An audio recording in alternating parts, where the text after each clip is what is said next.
type situations in the Bronx and Brooklyn that you had low-income housing and union workers from the community. It worked over there. I'm wondering why it can't happen here. Okay, his question is, there were other locations where clearly there were low-income housing and they used union labor. Why can't it happen here as well? Did I paraphrase that right? Yes, thank you. I think what you should do is take the questions. If you can't answer them right now, then be prepared to answer them by committee time. I'm going to take that question back to the agency. Apologize. My name is Kevin Paris. I'm here representing HPD. I'm going to look into that. If we can talk to the side, and you can give me the specifics of that project, and I can be able to understand what the difference is between that project and what we have here. I also just did want to clarify just one thing that was said. The permanent affordability for this project is going to be 40% of the units as opposed to the 25 that was stated. Okay. So, ladies and gentlemen, I realize that there is going to be passion in this room about what is being heard. But clearly, from our perspective at the community board, as we craft our position, we want to hear from you. That's what this meeting is about. We want to hear from you. We want to hear your questions. We want to hear your concerns. And then clearly, when we take our position next month, we've got some time where we can develop whatever answers we need to the questions that are being posed here tonight. Michael, if you have a question, you have to come up. And this is being recorded so that everything is being recorded. Yes. Okay. And your name. Now I'm going to ask for your name. And your question in this portion. Questions. Look at all of this. No, question. Oh, I don't know how I'm going to do that. So good evening. My name is Vivica Diaz, and I do have more than one question, and I think a lot of people might have the same things. So I was trying to write my questions as you went from the beginning. I would love it if you can start from the beginning. But in showing this artist rendition of the project, how many floors and how many apartments on each floor and how many entrances? Is it like 15th Street where you come in one way and walk 2 city blocks to get around to the building? How do you plan on separating the school from this open access public park? How is the separation of and I know that it's high school, but young adults in a school? The second space, if it's totally open, what's a zoning envelope? Okay, so before you answer all these questions, you obviously have some very good questions, and what I would like you to do is to give us a copy before you leave tonight or submit them tomorrow. Okay, can we go at another time? I ask him to do through. That's beautiful, but where's the Park Avenue L? Okay, can you answer all the questions? You're on the train in this view. You're comfortable.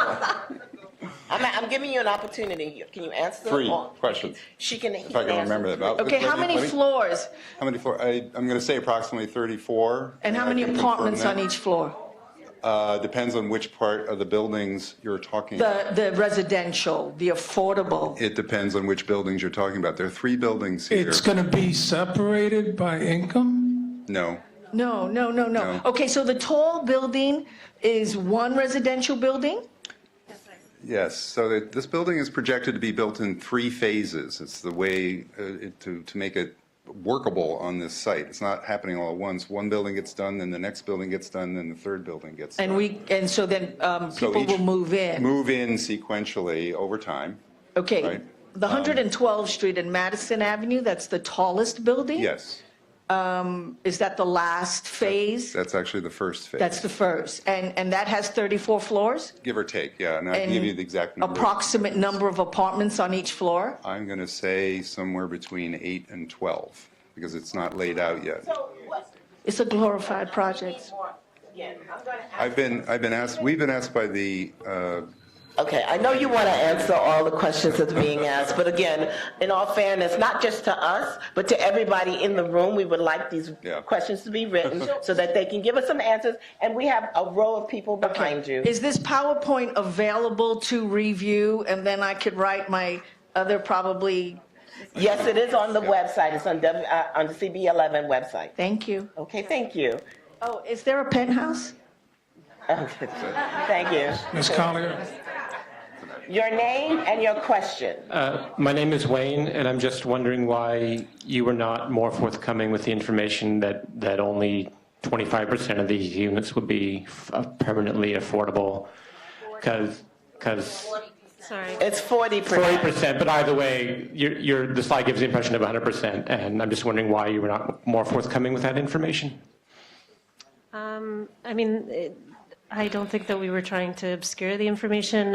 It's part of the mandatory inclusionary housing that is citywide. We are trying to extend those terms of affordability. So we are looking at, extending for, 40 to 60 years, which is more than you'd see in most typical affordable housing projects, where you have, more typical is about 30. We're looking to, extend on some parts of the project to 60. Thank you.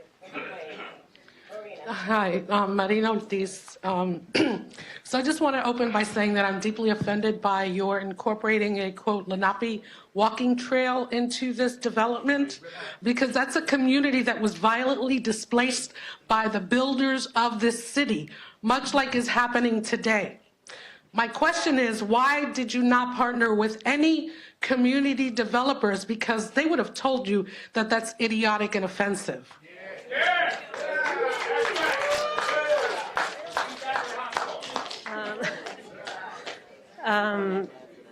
Yeah.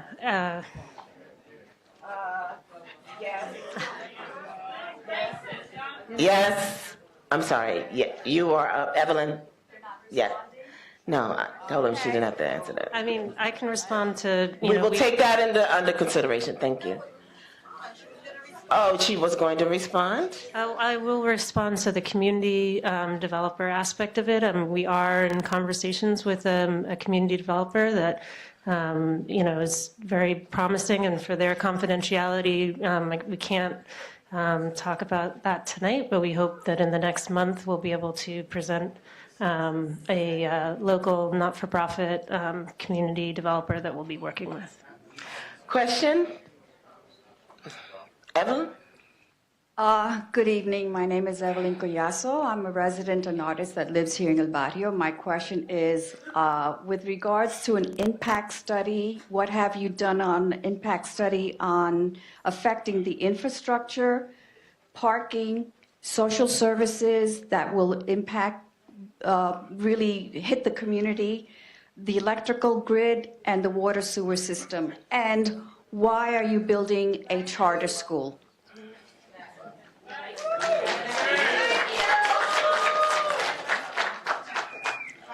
So I'll speak to the EAS question that you referred to.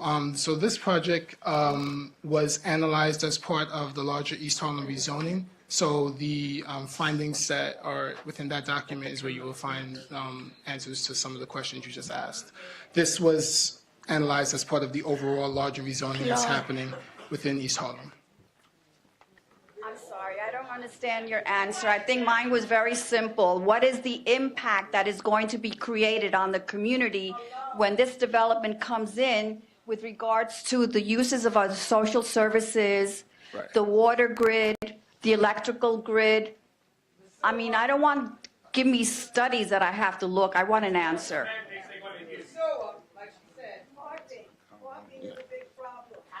Estimated that there's going to be approximately 1,300 to 1,900 people in these units. I can provide you with a written response. If you have 655 units, depending on whether you have 2 or 3 residents, excuse me, I'm talking. No, I apologize. I'm listening. I was Question, referring to the Evelyn. chair of the board. You have a lot of questions. Well, this has to do with. And I understand. And Because the amount of people that are going to be coming into this area. yes.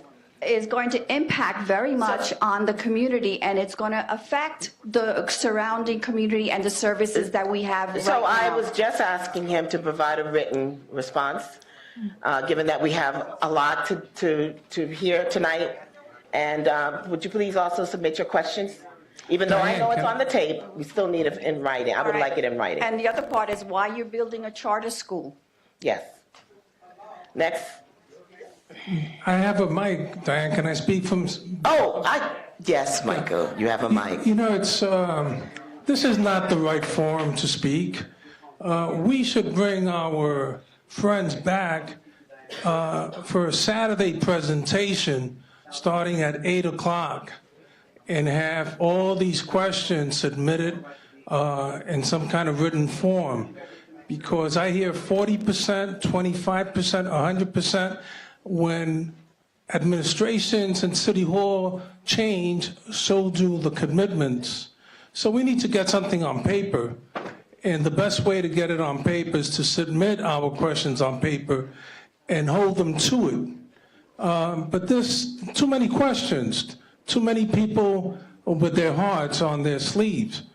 You know, so this is the last piece of property this size that's going to be developed. So are you interested in coming back on a Saturday?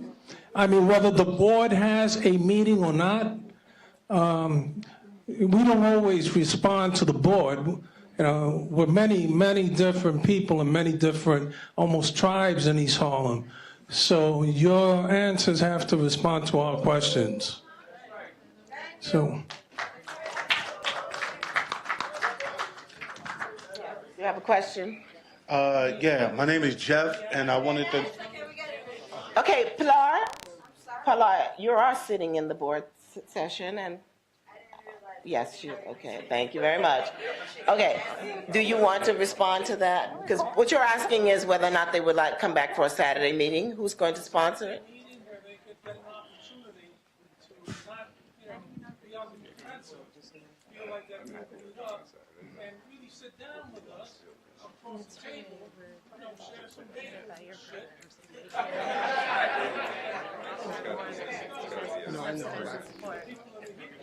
So, Michael, let me, as the board chair, get back to the community as to whether or not we're going to have another meeting.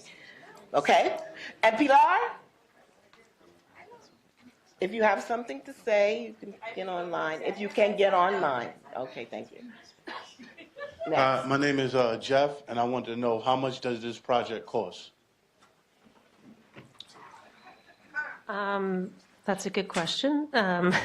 We are in the process of refining all of the numbers, construction cost numbers and such. But I'd have to get back to you on final numbers, but estimated a little over $200 million. 294, you mean? The gentleman next with the hat. Yes. Your name? My name is Cecilia Grant. I represent Picture the Homeless and Community Voices Heard. Number one, my question is, because this is public land, why doesn't the public and El Barrio got first dibs on deciding how this land should be parceled? And my second question is, you have 650 units. I have not heard low income because we are low income working / retired people. Why do you only have 115 apartments out of 650? Those are my two questions. Public land without the consent of this community. You come in here and you build and you displace and you create homelessness instead of housing. Low-income housing. Second question again, 650 apartments, 115 affordable, with the rents ranging from $392 to $3,400, I think, and $72. Answers, please. So I'm going to specifically address the first concern that you had about the... Speak up, Kevin. Speak up, yes. I'm going to speak about the first question you had about the opinions of the community board as it relates to this site. Not the community board, the community, the people that live, the people that work. My apologies. My apologies. Ladies and gentlemen, Not just first, the before he community board. continues with this is not, the community board had several meetings about this. Several committee meetings. I would have loved, wait a minute, you haven't let me finish. Let me finish, and then I will allow you to speak, Pilar. So all of our meetings are posted publicly. We post it on the social media, Facebook. We also go out into the community and post it on lampposts. So it should be an easy response then, though. The So, response you know, should be it's- real easy then, though. Again, gentlemen, so sir, did I? Thank you, sir. No problem. Thank you. Excuse me. Thank you. I apologize. Thank you. Excuse me, I apologize. So, I'm only saying that we have had meetings about this, and we will continue to have meetings. We're going to have meetings next month. I want to see as many faces here tonight because we're being told by the marshal that we have reached the point of occupancy and they can't allow any more people. I would love to have every committee meeting look like this so we can really hear from the community. I really clap on that because I want to hear from you. We want to hear from you. We don't want to just hear from you at a full board meeting. We need you at committee. Pilar.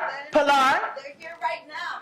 Whether it was Pilar, thank you. Pilar, right now, and we should respect. Pilar, you're not being respectful. You're interrupting everyone as they speak. You're being. They have a time limit, right? 3 minutes. And I have not put a time limit on With all due the respect. question. interrupting them. And it doesn't feel like the community is with us when you're going to interrupt. Thank you, Pilar. Thank you, Pilar. Pilar, thank you. Pilar, thank you very much. Pilar, you are out of order. With all due respect, the second question. Thank you. I think we need all the time on the floor to express what is the problem here. And I'm sorry that you're bothered by it, or maybe. I am not bothered, but you are out of order, Pilar. Why did you out of four times for no reason? This is no one that's out of This courtroom. is democracy, right? This is democracy. If this is a problem, I'm going to. Pilar, you're not allowing anyone to speak. Thank you. Thank you. You aren't either. You want to stand up here, and you are more than welcome. Anyone is more than welcome. He was Bring it gonna back, answer let's her bring it question. back. Okay, I would like thank my you. second question answered, please. So we will allow them to answer, but you're not allowing anyone to answer. Excuse me, we are with Movement for Justice. Yes, I know you are. We have families out there with children. And we understand. That you are not allowing in. I can't. We have every right to be in. We are part of the community. We are immigrants. Public land, public people. And you're telling us we cannot enter. I'm not telling you. A fire marshal is saying We've it. been trying to get us in here because our voice needs to be heard. We've been coming to your meetings for the past 2 years, and you, Community Board 11, you, Diane, have been excluding our voices. We're immigrants, and we deserve respect. So we want to make sure that our community that's stuck out there gets in here. You need to respect our community. So in order to respect you, sir, in order to respect, in order for respond to our phone calls, you won't respond to our letters. We made 2 presentations at your meeting, and we continue to be excluded. And now, very symbolically, we're out there, babies, children, elderly people. We're all stuck out there. Why did you choose this space? This space is very limited. If you truly wanted to listen to the people, you would have found the right place. Now figure out a way to get our community in here, because we have every right. We ask for you to respect us once and for all. That's what's up. Can I please have my second question answered out of 600 Well, apartments? We only have 150. And you're not even mentioning low income. Affordable is middle class, which is really no more. So, Kevin, Yes. do you wish to answer that? You have an answer for that. I was actually. He has an It's a answer. He developer. will answer. Somebody. Yeah, I was actually going to answer the first question, but you answered it for me. The second question is, you're asking why is there not a larger percentage of the low affordable units inside of the project?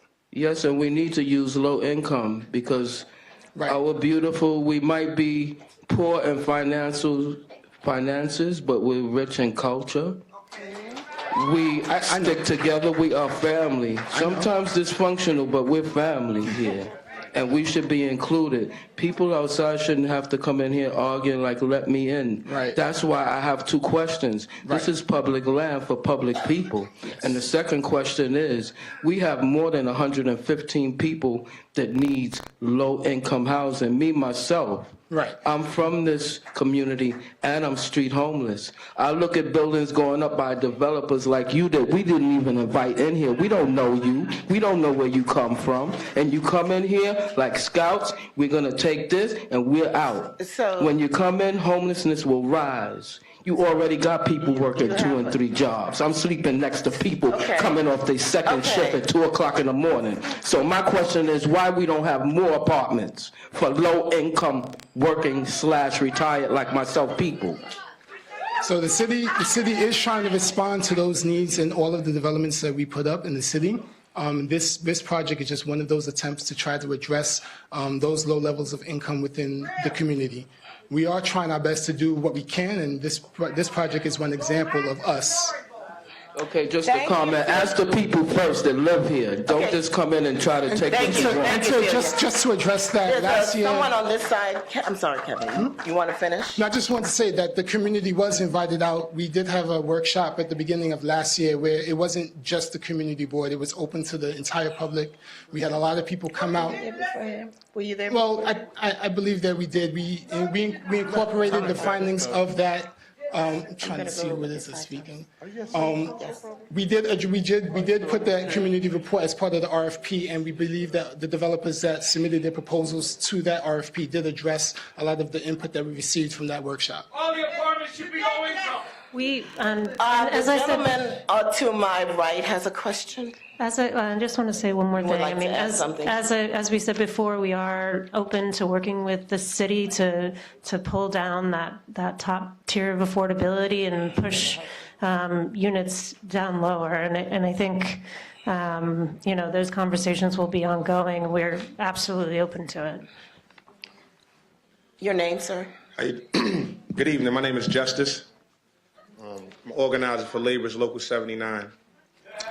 My question to you guys is, I have 2 questions. The first question I have, you guys made a response in terms of you can't build union and build affordable. And I would please, can you expound on that, please? Because I beg to differ, and we have facts where we can actually show that you have built low income and you still have built union. So can you please explain to us? I represent not only 150 families, 150 constituents that live in these 2 zip codes. That's actually going to be, there's going to be an adverse effect for these families. And not only that is important for them to actually be able to work in their community, but be able to have a career and be able to sustain. So we know that these transitional jobs with these buildups, is basically going to displace people in the work capacity. So I would just care to, how you guys are assessing that in terms of saying you can't build union. That's my first question. Yeah, I mean, I would love to see examples where it's been done. We often find in these projects that we're scrambling for every resource to make the numbers work. This project specifically with passive house requirements, the cost of construction is significantly higher than we would see in a typical affordable housing deal, which makes it all the more challenging. But we'd love to see projects where it's worked and work with you to the extent we can. As well as developers we have as well. So my next question is, you guys also represent L&M as well? They're our partners, yeah. Okay, so are you aware of L&M track record? They're here. No, I mean, well, it's more like a statement, and like I said, it's not. I'm not up here to have any type of public. I just want to state facts and deal with that. L&M are notorious for their subcontractors. We had over 33 deaths on construction sites in New York City. Okay, in the last 2 years, 33 people have died, been killed. Right, for contractors, 30 of them been on these non-union construction sites in the past 2 years. L&M as well have one of these fatalities that took place. Okay, I want to say rest in peace to Alton Louise. Okay, and you need any other profession, any other work. If there were 1 cop, 2 cops that died, it would have been an outcry. Nurses, anything. But construction was an epidemic that's going on these non-union construction sites. And this is not an anti-non-union rhetoric, but it's the fact that their track record's just not great. So My question to you guys is, are you just dealing with money? You putting profit over lives, profit over people? Are you actually going to be concerned with how people that's going to work, that want to make it home the same way that they actually came to work? And it would be great if all of you guys consider this collectively, though. You know, this is serious what's taking place. You know, and our lives should be valued as construction workers. Our lives should be respected. A lot of us live here. A lot of us want to make it home to our families. We have a lot of immigrants. And not only that, we talk about 85% of the workers that died are Latino workers, though, okay? You understand?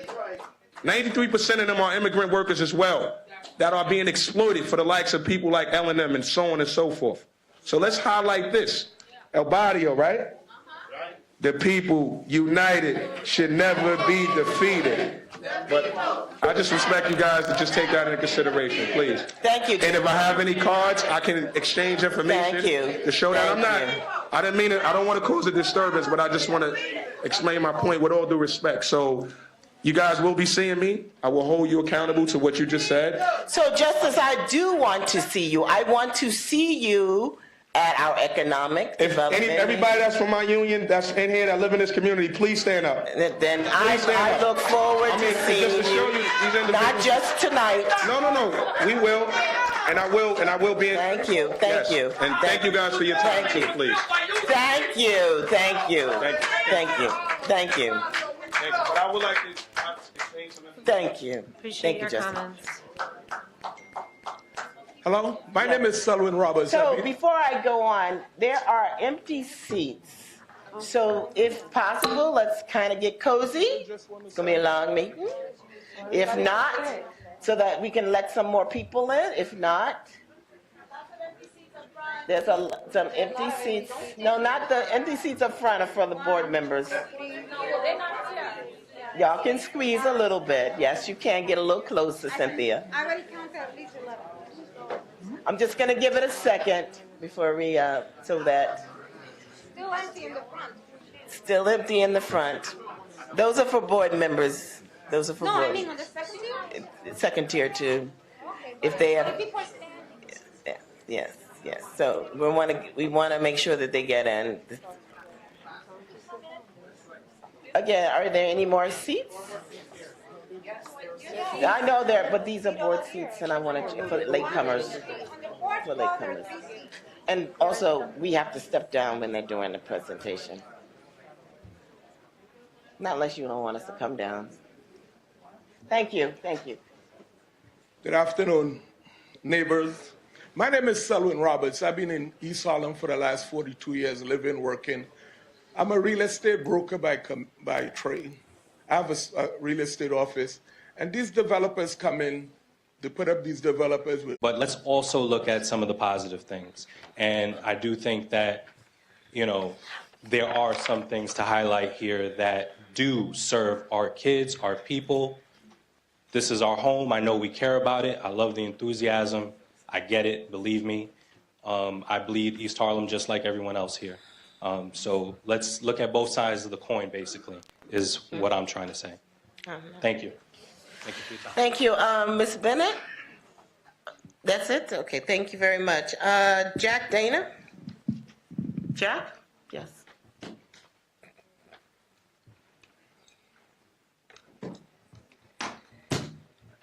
Good evening. My name is Jack. I'm a resident of 114th Street. I had the opportunity to review this project last week at the Parks Committee meeting. And something as the meeting went on became very clear. We went from thinking the centerpiece, which is public park, or not public park, but would be a public space, became publicly accessible. And I think many of us in this room, especially those of us who are arguing for more low-income housing, we've seen projects become non-accessible, meaning fences are built after the project has been developed. And I made a recommendation to the committee in the park presentation that we develop a memorandum of understanding or some kind of definition of what is public space. And will these residents from NYCHA who will be living across the street, who will have a big building looking out their window, and may not even know this park is there. So I think it's very important that if we're going to create a project that's communal, we can do that through a public space. And I think it's very important for this organization to ensure that everyone in this community has access to that parkland. And it can be done. It's not unorthodox. It happens every day across the country. And so I would really urge the board and all of our residents to come together to make sure the public accessible common space remains that way, because we don't want to see any more symbolic symbols of now you are pushing us out. And so it's fuzzy now and sounds great, but when the rubber hits the road, we want to make sure this space is available for all of us. So I'm asking the board to consider some kind of definition of what public accessibility is and what that means for the community, and that we all have access. Thank you, Jack. Suzanne Kahn from 32BJ.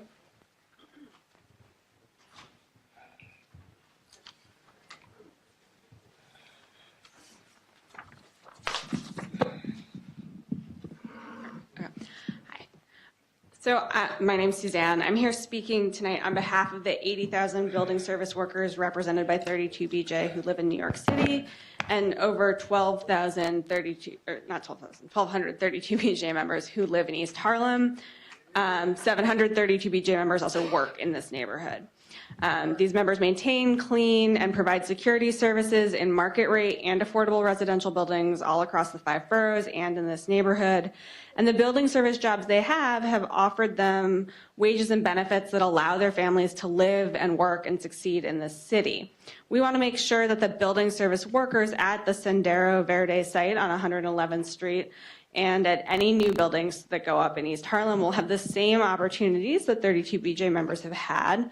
And you know that one way to make sure this happens is to hold the developers and the city to the jobs recommendations that the community made in the East Harlem Neighborhood Plan.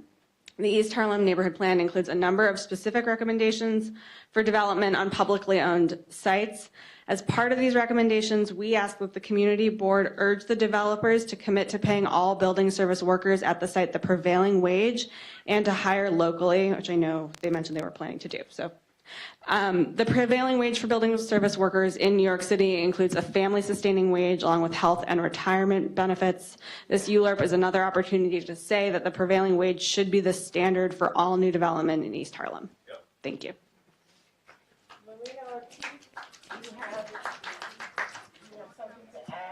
Marina? Signed up. If not, then I'll move on to the next. Marie Winfield? Marie Winfield?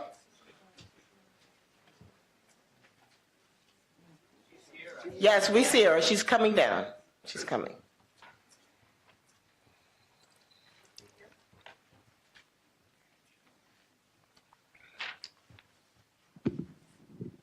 Okay, I would just like to speak on the open space portion of the Sendero Verde site, mainly because, as Jack Dana has pointed out, the open spaces are often sold as community benefits, and it's really imperative that the community board require, should this project go through, that this open space will actually be accessible. A lot of people are calling it a privately open public space, but it will not be an actual privately owned public space according to zoning, because this is on a residential lot. So there are no restrictions or regulations about what will happen to the open space in the large-scale development plan. So I have a written memo that I'd like to hand to the board about this, but I would like to ask that as a board that we adopt some requirements.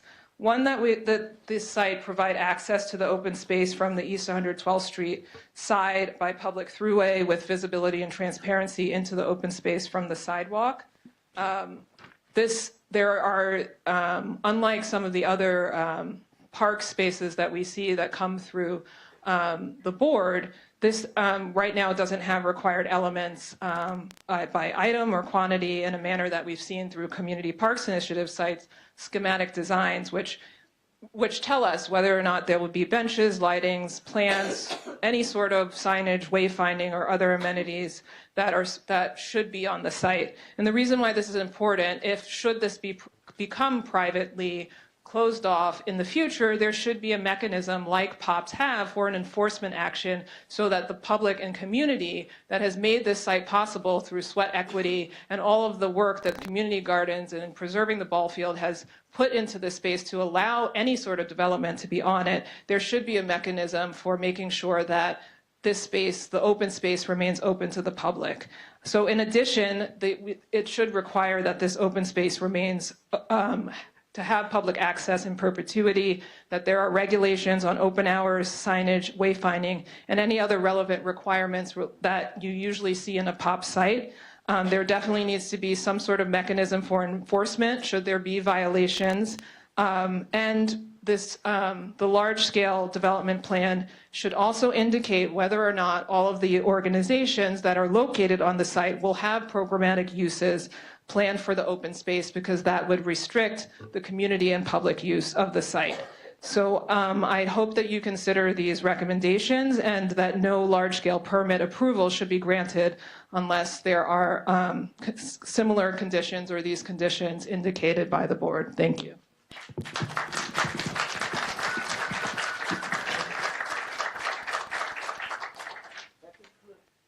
That concludes our public hearing on Sendero Verde, East 111th Street. HPD and presenters, do you have anything else to add to your presentation? I think you've got a list of questions, as well as we will be forwarding all of the information that you heard here tonight. So thank you.